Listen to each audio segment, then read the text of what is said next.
ఒకనాడు ఇందిరాగాంధీ పెట్టుకుంది తెలుగుదేశం పార్టీతో, ఎక్కడికి పోయిందో మనం చూసినాం. మళ్ళీ పివి నరసింహారావు మనతో పెట్టుకున్నాడు, పివి నరసింహారావు గారు ఎక్కడికి పోయినో చూసినాం.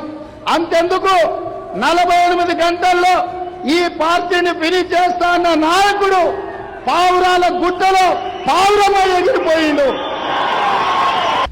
ఎన్టీ రామారావు గారు తిరిగి ముఖ్యమంత్రి అయిన తర్వాత వారు ఏమనుకున్నారంటే, నేను దైవాంశ సంభూతుడిని, కృష్ణుడిని నేనే, రాముని నేనే, ఇంద్రుడిని నేనే, చంద్రుడిని నేనే, అందరు కలిసి మీరు నా పాదాలకు మొకరిల్లండి అని చెప్పి ప్రజాస్వామ్య స్ఫూర్తికి విరుద్ధంగా వారి అహంభావంగా ప్రవర్తిస్తున్నారని బలిదేవత అని చెప్పి ఆమెకు బిరుదు ఇవ్వండి, అప్పుడు సరిగ్గా సరిపోతుంది. ఆమె నైజానికి, ఆమె చేసిన నీచమైన పనులకు 1000 మందిని బలి తీసుకున్నందుకు